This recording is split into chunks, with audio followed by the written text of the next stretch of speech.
Good morning, everyone. Hope I'm audible. So, thank you so much for joining this webinar today on a beautiful Saturday morning. So, this webinar is about your mid-year financial checkup, which is basically checking if your financial plan is still on track. So, as if you have seen the promo of the webinar, I have spoken and given you some facts. Like, let's say, as per Economic Times, 76% of Indians don't have a detailed retirement plan. People just start investing thinking that, okay, I'm doing it for the long term without periodically reviewing it. So, in the month of July, since 6 months have passed, it is very important that we do a half yearly review. So, today I'm going to talk about the importance of that. Let's see. So, today we'll be covering majorly these parts. That is, first, what has changed since January. Since 6 months have passed, a lot of things might have changed. We'll cover it further on. Second, we'll be covering your financial position today. So this means your net worth, your emergency reserve, how are they looking? Again, we'll get into it. Then we'll be looking at your goal progress review. Since all of us have your financial goals, like say your expenses of meeting your children's education, retirement, travel. So are we on track for that? Next is your portfolio rebalance check. So is your current portfolio aligned to your goals? We'll get into that as well. Then the 6 month behavior check. Are you in the same mindset as you were 6 months ago? You need to answer that. Then the insurance, debt, and tax management part. And finally, we'll give 6 practical steps that you can take in order to give this mid-year review a chance. Now, why a mid-year review? You must be thinking, is it really important? I may already got a financial plan. Do I really need to review it every month? See, your goals may have changed in these past 6 months. So it's important to revisit these goals and check if the priorities remain the same. Next is you need to reflect on life changes. Now, say 6 months back, you might not have been married. In the 6 months, a lot of things would have happened. Like you want to change your careers, you want to grow in your job, or you want to switch companies. So for that, you need to make your finances right. For that, we can help with the financial plan.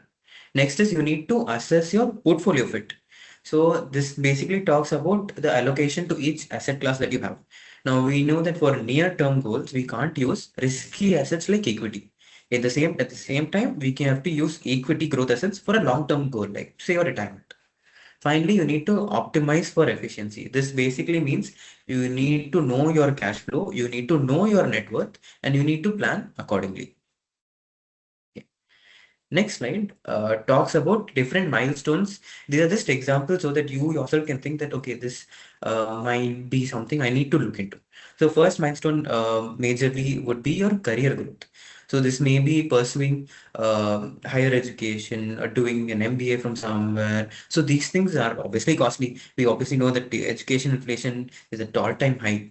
So we need to plan for these things beforehand. Second would be, say, buying a home. So many of us aspire that, okay, our financial freedom or our major goal in life would be a home purchase. So we need to plan for that as well. Next would be growing family, say getting married, getting another kid, and handling the expenses of these kids, and or of your family, basically your dependents, and your children's education. Let's say you have a child, or if you're having dependents such as parents, their health expenses. So those will get covered in these key milestones. Next will be your health and fitness.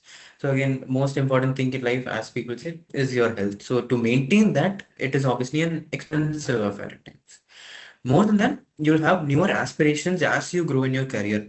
Like you can have a world tour as one of your plans. Every year travel or just switching roles, as I mentioned. So you'll have newer aspirations of even say starting your own business. So for that, you need to have your finances right and have a plan according to it. So every milestone is a positive step forward. Each one is also a prompt to refine the financial plan. Now, these are 6 things that you need to look into. First is your net worth. Now, why is knowing your net worth important? Because based on your net worth is how you can plan your goals. You can make aspirations. You can understand that, okay, I am comfortable since I have this much of net worth of mine. Second is you need to understand your savings rate. Now, having a higher savings rate is obviously important. Savings rate is basically the amount of money you're able to save for your future from your income. Over here, let's say you get income of 1 lakh. Is you have to pay taxes on that. Say you have to take care of other expenses. But still, if you're left with say at least 30% as your savings ratio, that is a good number. But it has to be more. It has to increase overall. Next is having an emergency fund. Now, in this environment, we don't know what's going to happen next, so we know that it's important to have a backup. So we generally recommend 6 to 12 months of retirement. This thing, emergency fund. Why? Because it may be due to a job loss, or maybe a career switch, or just in terms of need, like say a health expense or something. Next is analyzing your debt to income ratio. So we give a general guideline of 40% being a ideal number, that okay, till 40% you can manage your debt. But we need to understand this number shouldn't grow. This number should only reduce or stay the same. We need to prepay all our loans, make sure that we are debt free in order to increase our net worth and get a comfortable retirement. Next is insurance adequacy. Most of us just think that, okay, we have a group health plan from our company and we can let that be our primary plan. But that might not have enough coverage. Say they provide you with a term plan, that also may not have enough coverage. So it's important to understand the human life value of yours. I will get into it later on in the webinar. Finally, your goal progress. You need to track how your goal is being met. So you need to see how much is it being met and what should I do to make sure it's actually met. This is like a tracker that you can have in place. Let's say your goal is a home purchase in 3 to 5 years. You need to see if it's in the right instruments and if it's following the time horizon. Like for example, in this case, it's 3 to 5 years. So for that, you'll have to have your asset allocation in stable instruments since it's a 3 to 5 year period. Next, at the same time, if you see children's education, you have already planned for 10 to 15 years later, I need to pay for my child's higher education. But do we know how much inflation to take into account? Do we know what is the fees that will be at that time? No. So for plans for goals like these, we need to review them periodically. Next will be your retirement. Obviously, retirement is a very long-term goal as of yet. So 20 to 30 years horizon we can keep. Even if it is near term, we need to make sure that our portfolio is aligned to it. Next will be your lifestyle goals. These are more recurring goals. So for this, you can have, say, your like an emergency fund, you can have a different fund for this itself. So this will be every 1 or every 3 years recurring goals.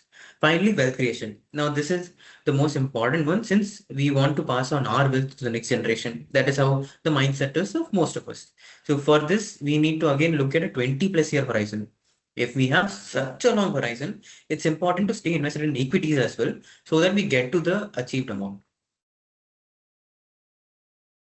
Yeah. So what has changed since January? This is an interesting slide. So this basically talks about the importance of this webinar. So let's say in the last 6 months, you have experienced a hike. In the same cycle, maybe not, you would have gotten a hike. So with that, it is important that you increase your investments as well so that you have a good enough corpus for wealth creation. At the same time, you would have received maybe bonus or a new source of income may have developed. So your plan has to change accordingly. Maybe you can meet some of your goals sooner than you would have thought. Next is family expansion. So it's like say having another kid or another dependent in case, let's say like your parents have retired recently. So for that, you need to take care of them as well. So that has to be taken into account in your financial plan. Next is your expenses.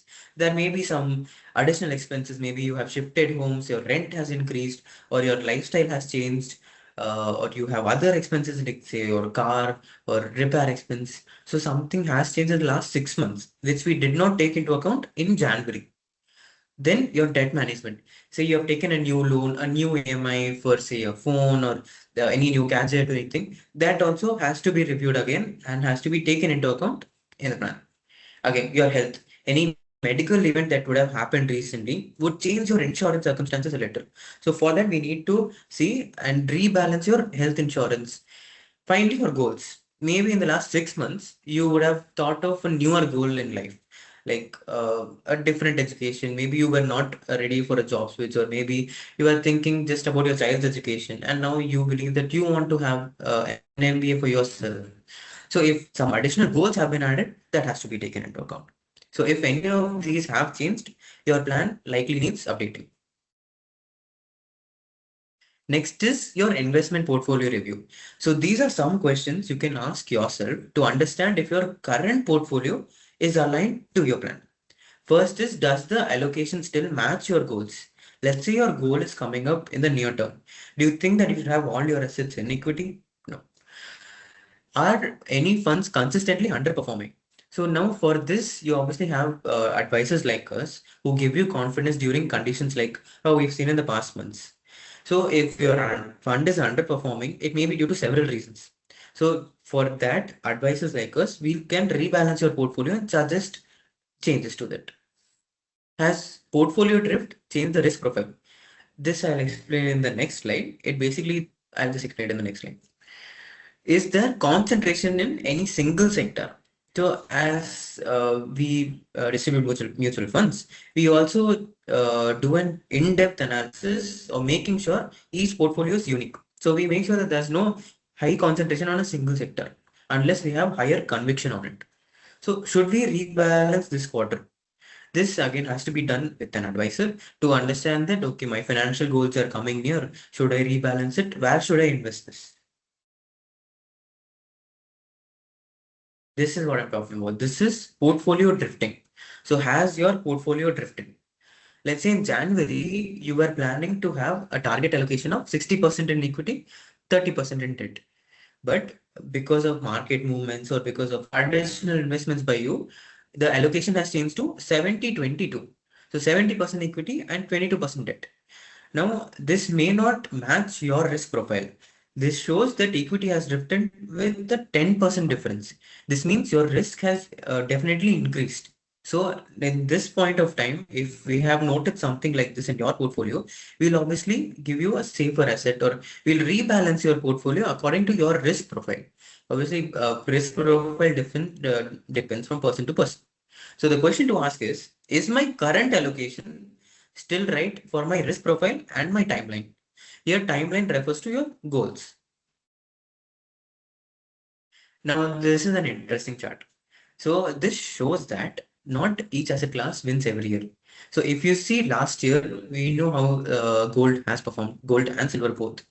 Before that, it was international funds that have performed the most. And before that, it was small caps. Before that, it was gold. So you see a pattern here. Not one single asset has performed every single year continuously.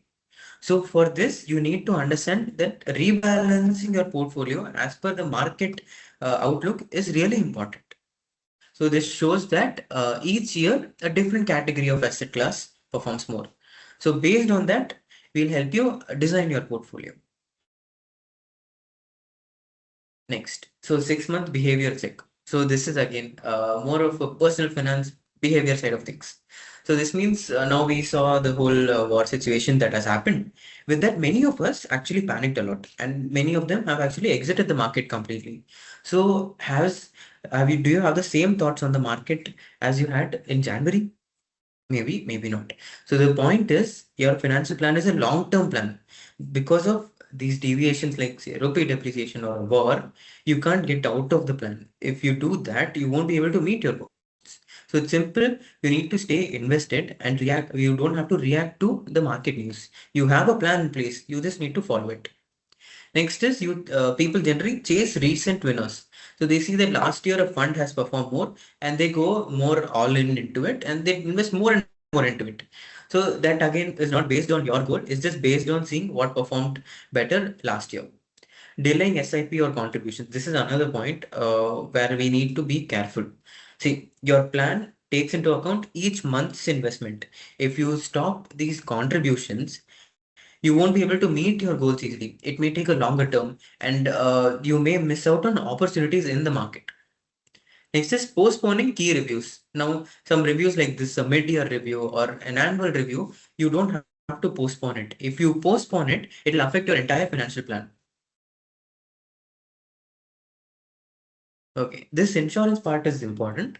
So over here, we know what term insurance is that if you're not there for your family, the insurance company pays for your family.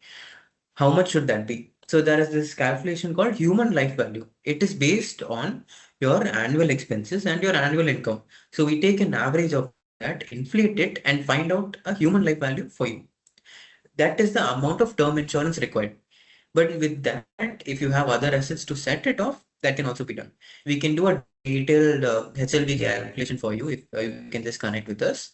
So the point is, a simple number would be 10 to 15x of your annual income. But that should at least be around 2 crores. So that your family is safe, you have risk management in your future. Health. So for health, we generally recommend having at least 5 lakhs for each family member. So for this, you can say if it's a 4-member family, 20 to 25 lakhs is what we recommend. And this is should not only be your company's health insurance. Say you leave the company, that means you won't be able to carry forward the insurance as well. So it's important to have a primary insurance of your own. Plus having a family floater cover of 1 crore and having something called critical illness. Again, critical illness is a detailed concept. You can connect with us. We can explain it in detail to you. It basically covers all these diseases that are, say, like cancer or some arthritis or some specific diseases, which may not be covered in your general health insurance. Personal accident, again, accident coverage is important. Let's say that there's a disability that comes into the future. You can have insurance to protect yourself from that as well. So this slide, debt management. Yeah, this slide is again really important. We need to be careful on how we look at our debt. We need to, let's say we have 5, 6 loans. How do you pay it off? Simple rule is pay off the one with the highest interest. So if you pay that off, that means more of your money is going towards principal than interest. At the same time, that also means you'll be able to close it sooner, and that is like a guaranteed return of the interest you would have paid. So let's say that 8% loan is closed now. I don't have to pay that 8%. So that means I'm having an 8% gain. That is one way to look at it. Next is you need to evaluate prepayment opportunities. Let's say in these last 6 months you got a bonus. What should you do with it? Should you prepay your loan or should you look for investing that? Okay. A financial plan will cover that as well. Next is you need to keep your total EMIs under 40% of your income. This is a general rule. As I said earlier, 40% is a number that we can manage. Next is you need to review your long term for better rates. Yeah. So you need to review the loan to understand that you have better loan rates. Some people go for floating, fixed. Again, an analysis needs to be done instead of just taking the loan as of it. Next is you need to align your debt strategy with your cash flow. If you're not having enough cash flow to pay off the EMI, there's no point in taking such a loan. Now, tax efficiency. Again, a lot of questions we get on this is, let's say which regime to choose, old regime, new regime. They have a few differences, but generally in most cases, new regime seems to be more useful or more tax saving. Yeah. You need to, now if you are an old regime, you need to maximize on your ATC, the 1.5 lakh exemptions, your ATD. Again, it gives you a 50,000 exemption and your NPS benefits. Tax loss harvesting. Now, this is again nice concept where you can sell your funds at a loss, and that capital loss you can use to set off with the capital gain. This is a method that is done by a lot of people to make sure they don't pay much tax. It's a tax saving method. Tax efficient cash flow planning. So again, if you have a cash due, your advance tax is due, you need to make sure that you are liquid enough to pay this off. You don't need to touch your emergency fund. So you need to be careful with that. Next is you need to plan your capital gain realization. If your goal is coming up soon, say the next few months, you decide in the last few months that, okay, I need to get the funds out. You need to be liquid enough to pay the taxes because when you withdraw these funds, capital gain will arise. That can be 20% or 12.5% based on the tenure. Yeah. So retirement planning review. This is again an important number where it will give you an idea of, okay, how much corpus do I need to retire? For this, we give a general rule of 33x of your inflated expenses. So inflation, we can assume at 6 to 7% because that is how it has been in the past history of India. And when you look at retirement, you need to make sure at least 30 plus years of your life have been funded. So for this, I've given an example here, which is, let's say your current expenses are 15 lakh per year. You inflate this at 6%, this gets to 36 lakhs. So that 36 lakhs into 33 should be your ideal retirement corpus. That is 12 crores in this case. But again, this depends on your age or your timeline when you want to retire. A lot of other factors come in as well. So you can obviously connect with us and we can give you the actual number that will be valid for you. Mid-year progress, yeah. So this is the crux of the webinar, I would say, because this shows how we are tracking each financial goal. Now, let's say you started your plan in January. You have met your emergency reserve fully, so it's showing completed. Next goal, if you see your home down payment, for this, it's again on track. You're supposed to pay it in the end of the year, let's say. So you have met 75% of the target. So like this, analyzing each goal is really important. Now again, with your retirement corpus, we would have suggested some investments, apologies. But maybe you would have missed those SIPs or something market correction would have happened that makes your target at this point not at 50% but at 42%. So this means we need to catch up on this and invest more for this goal. Next is your child's education. Again, with a longer term horizon in your child's education, you need to make sure that it's on track. So over here, the current at 6 months, it should have been at 35, but it's at 28. So like this, we need to track of each goal. With long-term wealth as well, this is on track, let's say. So this is just an example for you to review your own plan. So progress at mid-year isn't about perfection. It's about what to focus on next. Now over here, we see that retirement corpus and child education, these needs more fund in them. This is a scorecard that we prepared for you. You can maybe review it and give us your score in the end. So how many ticks do you have for in place? First is, do you have an emergency reserve in place? Second, is life insurance adequately reviewed? Third, is your health insurance covering your family needs? That is all your family members into 5 lakhs. Is that being done? Fourth would be is your retirement savings on target? Fifth is, are all your goals funded by systematic plans? That is your monthly investments. You can even include lump sums here. And is your debt within comfortable limits of that 40% of your income? Have your SIPs stepped up with your income growth? And finally, did you perform an annual review of your portfolio? So you can just comment maybe a number of how many things have been checked for you. I'll carry on. Yeah. So this is an example of how things might change in just a 6-month tenure. Let's say a person, age 35, had a salary of 20 lakhs in January. So he was doing SIP investments of 50,000 per month, married with no children. He had his emergency fund ready at 6 lakhs. His life cover was also 1 crore. And his overall expenses with him and his spouse are 60,000 per month. Now situation changes completely in July. Now his salary has increased. He got a hike in April and it is turned to 24 lakhs. Now a child is born in March. So that itself brings in a lot of goals. A home loan has been taken since people say that yeah, home is their primary goal. So he has gone ahead, taken a loan that is 65,000 per month. Next, his expenses have increased obviously due to children or maybe lifestyle changes, 1.2 lakhs per month. But his SIPs are still the same. Even though his income has grown, his expenses have grown, his SIPs didn't grow, his investments didn't grow. His insurance has not been updated. Since he has another life kid, he has to update his insurance so that these expenses are met, even if he's not there.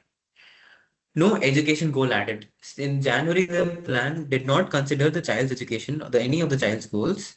So he's following the same plan. So if that child's goal comes in place, how will he meet that? So this shows the importance of having a mid-year review. So what to do next? I've spoken about a lot of problems, but now let's see what to do next. First, you need to review your financial plan. You can obviously connect with us. We can review your financial plan for you. We can suggest a new plan if required. Second is you need to rebalance your portfolio. So this is again important. After your plan, you need to understand that your investments, your portfolio has to be aligned to it. Third, you need to review your insurance coverage. This can again, you can connect with us for this as well. We have an insurance arm who can take care of this. Fourth is you need to optimize on tax structure. We can give basic as financial planners, we can give some basic tax advice. Fifth is you need to align your SIPs with your income. So if your income grows, you need to make sure your investments are also stepped up. This is what we call a step up. Sixth is you need to review your emergency fund. This is really important because we know the situation going there. There's a lot of layoffs, a lot of job loss happening. So having at least 6 to 12 months coverage is really important, especially if you're in say a field like IT or somewhere where job loss is even more possible. 12 months is what we recommend. So we can work through this together in the coming months. So what does a holistic financial plan cover? Since this is mid-year, we can remake an entire plan covering next year and the future years as well. What we can cover for you would be your goals, say your retirement, your house purchase, your children's education, many things like that. Second is we can understand your cash flow and recommend you on how to like save better or have a better savings rate. Next is we need to understand your net worth. So with net worth is what wealth creation will happen. You need to understand the current investments that are going. So if you already have investments, we can perform a portfolio review for you. That is again free of charge. We need to understand your risk coverage. So how much insurance is being done basically? Do you have enough term cover? Do you have enough health cover? That both of these are really important. Next is tax planning. This we'll get the basics of it. Finally, retirement. Now, this is the most important part. You need to understand, you need to know the corpus that you need during your retirement. And we are obviously going to be here till retirement and beyond. Next is wealth creation to pass on wealth to your next generation. For this, separate investments have to be made so that, okay, your future looks good. Finally, periodic reviews are really important. So some review like this mid-year review, annual review, or even a quarterly review if required is really important. So you don't invest with uncertainty. You need to invest with a plan guided by a trusted financial planner. Thank you so much.